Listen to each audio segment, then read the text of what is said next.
The gaming world is a wild place, filled with heroes, villains, and epic adventures. But what happens when someone tries to steal the spotlight? When a game copies another, not just a little bit, but blatantly rips it off? This is a story about those games, the ones that pushed boundaries, not of creativity, but of audacity, the ones that made gamers scream, rage, and demand answers. Prepare to enter a world of shameless copying, where lines are blurred and trust is broken. We will start with Enchanted Portals. Enchanted Portals has garnered attention in the gaming community primarily due to accusations of it being a copy of the popular game Cuphead.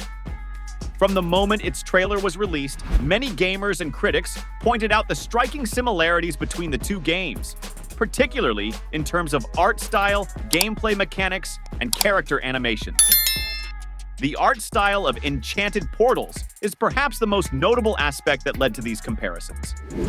Like Cuphead, it adopts a 1930s cartoon aesthetic, with hand-drawn animations that are reminiscent of the early days of animation.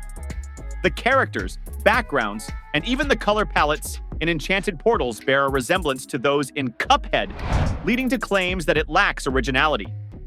The gameplay mechanics also follow a similar pattern, with challenging boss battles and platforming elements that mirror the intense, fast-paced action of Cuphead. Despite these similarities, Enchanted Portals does introduce some creative elements of its own. The game features different characters and settings, along with unique boss designs that are not direct copies of anything seen in Cuphead. However, these elements have not been enough to shake the perception that the game is heavily inspired by its predecessor. Furthermore, many critics and players have pointed out that while Cuphead is known for its polish and attention to detail, Enchanted Portals feels less refined. The gameplay has been described as more repetitive, and the overall experience does not quite reach the high standards set by Cuphead. As a result, Enchanted Portals has received mixed reviews from both critics and fans. Some appreciate the effort to create a game in a beloved art style, while others feel that it falls short of the mark, both in terms of originality and execution. The debate over whether Enchanted Portals is a loving homage or an unoriginal copy continues, with opinions divided on the game's place in the broader gaming landscape.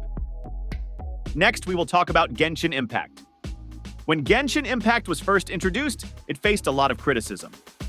Many people pointed out its striking resemblance to another popular game, Breath of the Wild.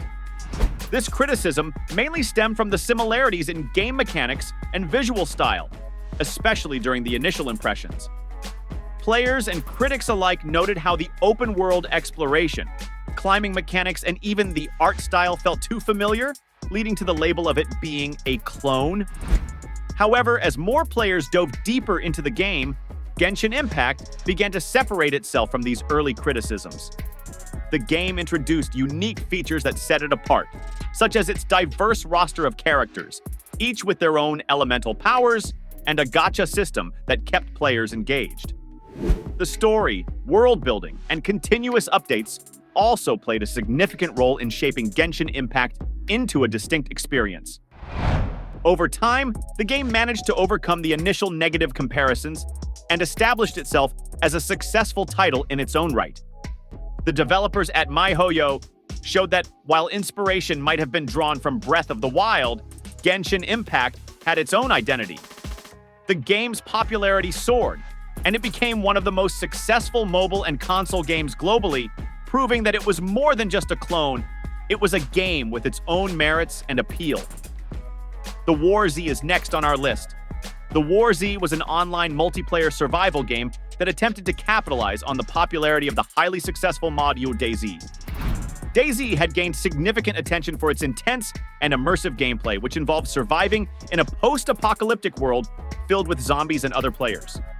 Seeing the success of DayZ, the developers behind the War Z aimed to create a similar experience, hoping to attract the same audience. However, the War Z was released in a state that can only be described as broken.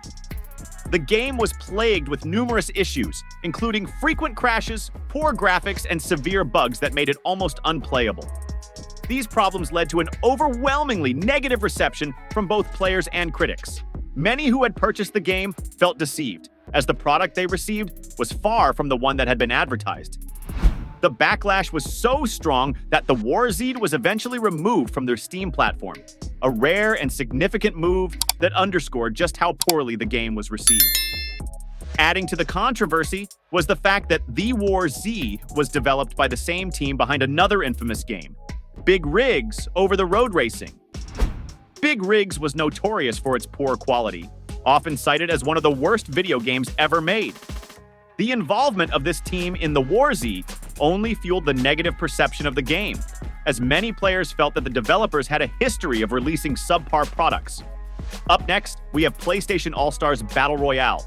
PlayStation All-Stars Battle Royale was Sony's ambitious attempt to create a game that could compete with the immensely popular Super Smash Bros. Franchise by Nintendo. The concept behind the game was to bring together some of the most iconic characters from various PlayStation games and have them face off in a platform fighting format similar to that of Super Smash Bros. This idea was exciting for many fans of PlayStation, as it offered the chance to see beloved characters from different game worlds interact and battle in a single game. In PlayStation All-Stars Battle Royale, players could choose from a diverse roster of characters, including Kratos from God of War, Nathan Drake from Uncharted, and Parappa the Rapper, among others. The game featured a variety of stages inspired by different PlayStation games, and the gameplay focused on building up a power meter to unleash powerful super moves to knock out opponents. While this differed from the damage-based system of Super Smash Bros., it still aimed to capture the chaotic and fun spirit of platform fighting games. Despite the initial excitement surrounding its release, PlayStation All-Stars Battle Royale struggled to reach the level of success that Super Smash Bros. Had achieved. One of the main reasons for this was that the gameplay mechanics and overall experience did not resonate as strongly with players as Super Smash Bros. Did. The game lacked the same level of polish, charm, and nostalgia that had made Nintendo's franchise a favorite among gamers for years. Additionally, while the roster included many notable PlayStation characters, it did not have the same iconic appeal as the characters in Super Smash Bros. As a result, PlayStation All-Stars Battle Royale failed to capture the same widespread popularity and long-term success as its Nintendo counterpart. While it did have its share of fans and provided some fun moments, it ultimately could not establish itself as a serious competitor in the platform fighting genre. The game is often remembered as a bold but flawed attempt by Sony to create their own version of Super Smash Bros. These are just a few of the countless games that dared to tread the path of imitation. Some learned their lesson, others, well, not so much. The gaming industry is a battlefield, and originality is the ultimate weapon. But remember, even the greatest masterpieces were once inspired by something. The question is, where does inspiration end and outright copying begin? Thank you for joining us today. If you enjoyed this video, please give it a thumbs up and consider subscribing to our channel for more content like this.